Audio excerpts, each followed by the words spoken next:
Hello மக்களே! இன்னைக்கு நம்ம சேனல்ல ரசம் எப்படி வைக்கிறதுன்னு பார்க்கலாம் வாங்க. அதுக்கு நான் ஒரு லெமன் சைஸ் புளிய நல்லா கரைச்சிட்டு, தண்ணிய மட்டும் எடுத்துருக்கிறேன். இப்போ அது கூடயே 2 பழுத்த தக்காளி, தக்காளி நல்லா பழுத்திருக்கணும்.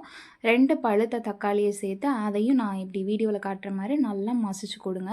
இப்போ கொஞ்சமா மல்லித்தழை, கொஞ்சமா கருவேப்பிலை அதையும் சேர்த்து நல்லா மசிச்சு விட்டுட்டு, இப்போ தேவையான அளவு தண்ணி சேர்த்துக்கோங்க. நான் இன்னைக்கு 1 செம்பு அளவு தண்ணி சேர்த்துருக்கேன். உங்களுக்கு எவ்வளோ தண்ணி வேணுமோ இன்னும் அவ்வளோ தண்ணி சேர்த்துக்கலாம். சேர்த்ததுக்கப்புறமா இப்போ இதுக்கு மசாலா அரைச்சிடலாம். ஒரு டேபிள் ஸ்பூன் அளவுக்கு மிளகு, குறுமிளகுன்னு சொல்லுவாங்க இல்லையா, அது 1 டேபிள் ஸ்பூன் அளவுக்கு. அடுத்து ஜீரகம் வந்து 1 டேபிள் ஸ்பூன் அளவுக்கு எடுத்துக்கோங்க. மிளகை விட ஜீரகம் அதிகமாக இருக்கணும். ஒரு பச்சை மிளகா, ஒரு 5, 6 பல் பூண்டு, ரசப்பூடு எடுத்துக்கோங்க. இப்போ அது கூடயே 1 டீஸ்பூன் அளவுக்கு மஞ்சத்தூள் சேர்த்துட்டு கொஞ்சமாக பெருங்காயம் போடும்போது தான் ரசம் நல்லா நுரக்கட்டி வரும். பெருங்காயம் போட்டுட்டு நல்லா கொரப்பாக அரைச்சி எடுத்துக்கோங்க. பேஸ்ட்டாக அரைக்கணும் அவசியம் இல்லை, கொரப்பாக அரைச்சி எடுத்துக்கோங்க. இப்போ இதை தாளிக்கிறதுக்கு ஒரு கடாயில் கொஞ்சமாக கடலெண்ணெயில் செஞ்சு பாருங்கள், ரசம் சூப்பராக இருக்கும்.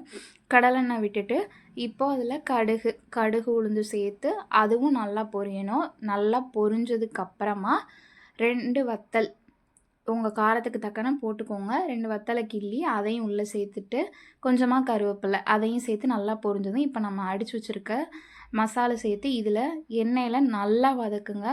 அடியில் ஒட்டும். ஸோ அடுப்பை எவ்வளோக்கு எவ்வளோ சிம் பண்ண முடியுமோ அவ்வளோ சிம்மில் வச்சுட்டு நல்லா வதக்கிக்கோங்க. நான் காட்டுறேல இந்த மாதிரி. இப்போது கொஞ்சம் நேரம் கழித்து பார்த்தீங்கன்னா எண்ணெய் தனியாக பிரிஞ்சு வரும். நல்லா அடியில் ஒட்டாமல் கிண்டிக்கிட்டே இருங்க. இப்போது அதை ரசத்தில் நம்ம மசிச்சு வச்சுருக்கோம் இல்லையா, அந்த ரசத்தில் கலந்துட்டு ஒரு முறை உப்பு செக் பண்ணி பார்த்துக்கோங்க. உப்பு சேர்த்துட்டு இதில் கொஞ்சமாக இந்த ஜீனி தாங்க அந்த ரசத்துக்கு அல்டிமேட் டேஸ்ட்டு.